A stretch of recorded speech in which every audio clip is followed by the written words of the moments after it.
Hello everyone, it's Shirley Anderson, and once again, a week later, we're back here with one of the amazing members of the Placement Partner team, ready to shed their light to their fellow recruiters and teams and clients.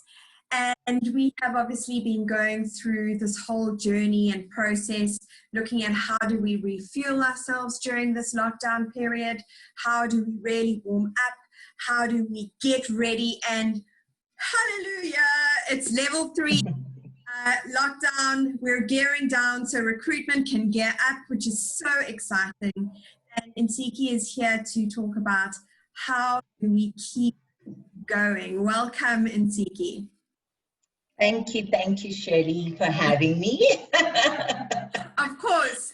And I mean, up until now, we've had the account managers, we've had the directors, we've had the sales consultants and trainers from the team, and we always said we were going to go through the whole team because we just believe the whole of Placement Partner and every single individual has so much to offer. And Ntsiki is actually our Placement Partner Receptionist, sales support. What else do you do? Like, there's just of stuff that we can unpack that you do for the team. And I got an email from one of our clients the other day, and they were thanking us for webinars that we've been doing for our clients. But they also said, I'm actually not a consultant, you know, I'm actually a PA.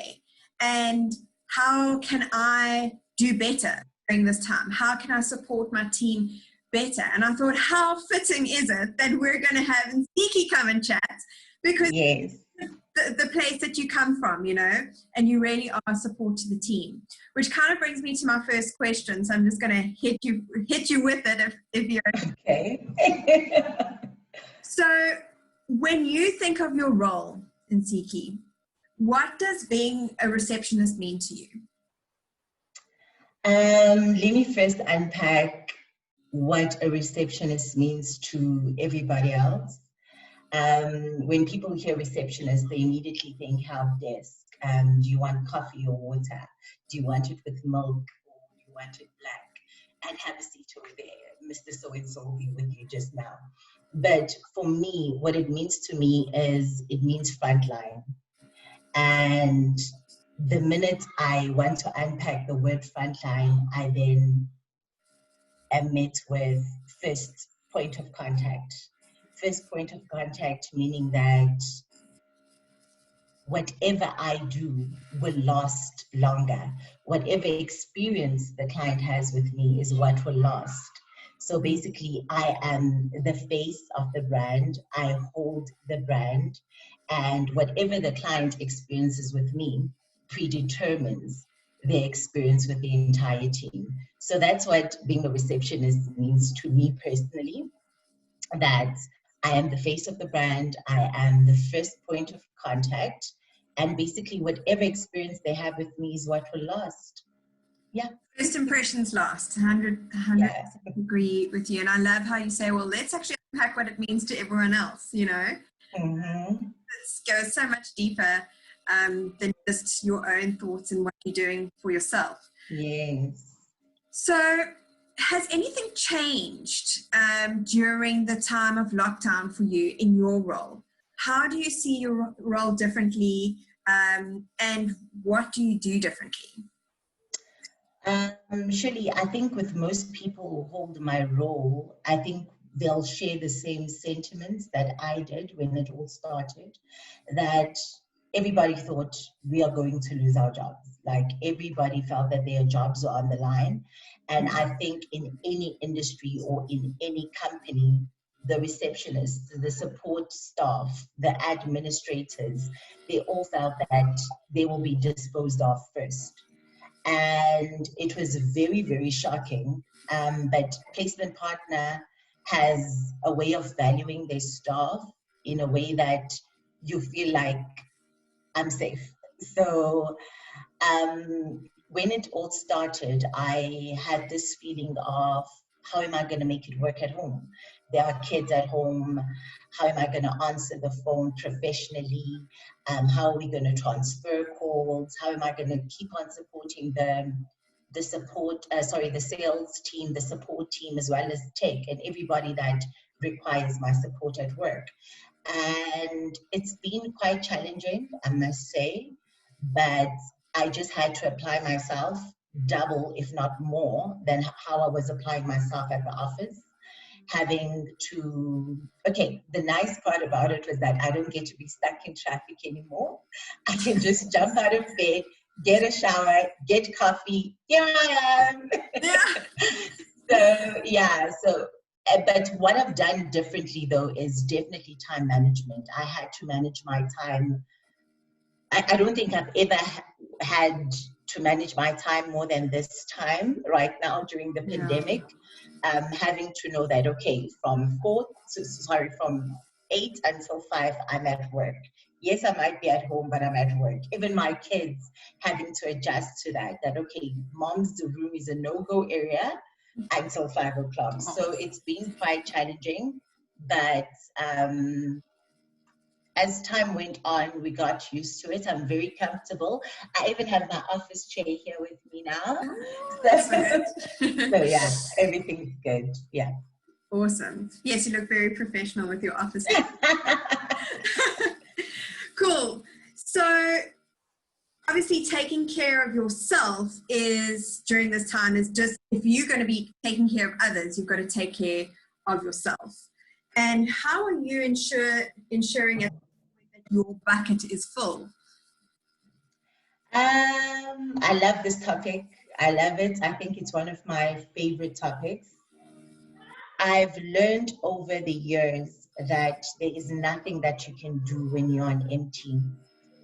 You can't even laugh when there's nothing to laugh from within.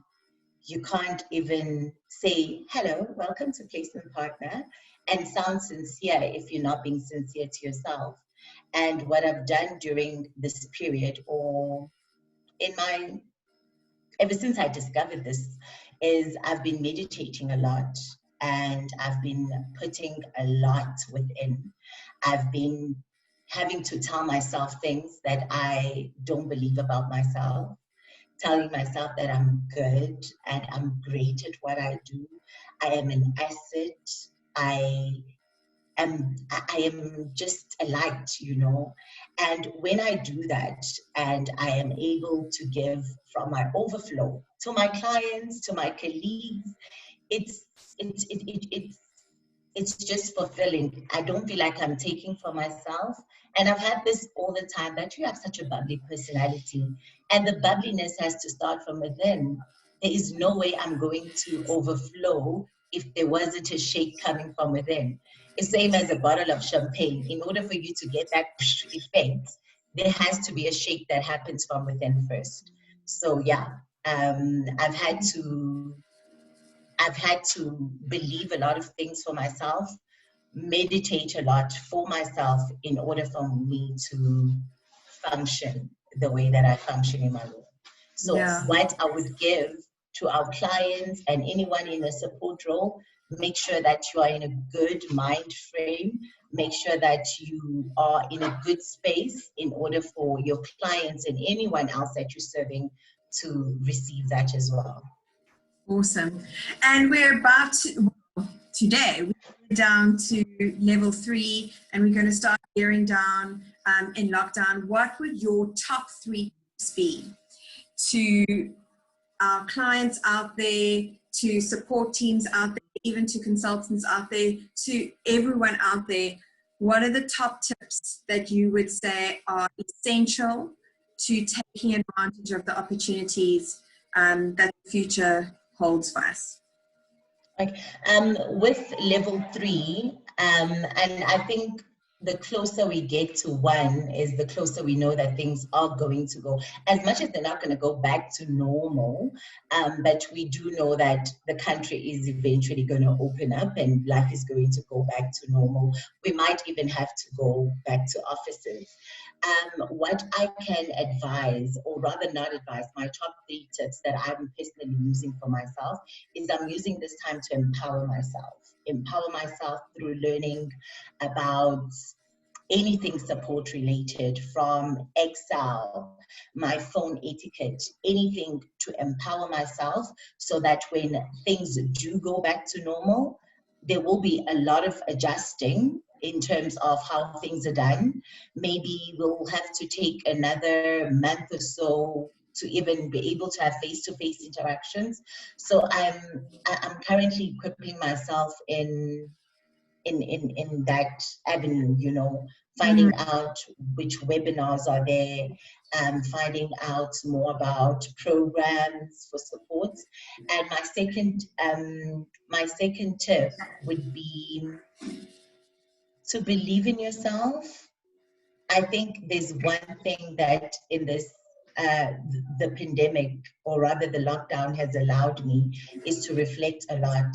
So when you do believe in yourself, and it shows in your work, it shows in everything that you do, it shows in the service that you deliver to both your clients and your colleagues. And the third one is just stay being awesome. So just keep on being awesome, keep on being awesome. And yeah, to be very honest with you, Shirley, every time whenever we move from one level to another, it didn't mean much for me because I'm still very much anxious. I stay in the house. So I think what has worked for me during level 5 still works for me in level 3. And maybe now I would start having to thinking of it as now, okay, everything has changed. We maybe go back to the office. But for now, those 3 things have been empowering myself, believing in myself, and just staying awesome. Yeah. So you've actually mentioned a few things that are amazing, and you would have seen that I was trying to write furiously a little bit just now, because I'm trying to capture all of this awesomeness, as you put it. But I think you started off with, first of all, understanding what is clearly your purpose and your passion, which is to serve others. You know, that's what you said. You said, let's not start with me and what it means for me. Let's start with others. So establishing your purpose and really putting that up front really resonated with me personally. I think also I loved what you said about saying making sure that you have excess, because your bubbliness and what you have to give needs to come from a place that's authentic. So you have, you know, be taking the time to make sure your cup is full so that you're actually overflowing. And you've actually gone out practically to go and do that. You know, I've seen you personally on a lot of different webinars. You take part in all of the growth initiatives that we're doing here at Placement Partner. Holy, you're doing your meditation, you're doing your, you know, the self-gratitude, self-talk. You know, these are things that you're actually doing, and those things shows that you do that because of how you are with the team, which is amazing and inspiring. And you'd expect for this inspiration to come from, you know, the directors, and I'm not saying it doesn't, but I'm just saying that it comes from Ntsiki every day, and we feel that as a team. So you are awesome. So from me to Ntsiki, you are awesome, and I know that support teams out there are awesome too, and they just need some oomph, some Ntsiki oomph to this time. So thank you so much for sharing that awesomeness, and I'll definitely see you on the other side so we can continue to share that with the team. Definitely. Thank you so much for having me. I was so nervous, but I really enjoyed this because it reminded me a lot of things that I also have forgotten about myself in this role as well. I am really, really thankful to the directors and to you, Shirley, for this wonderful initiative. Thank you so much. It's a pleasure.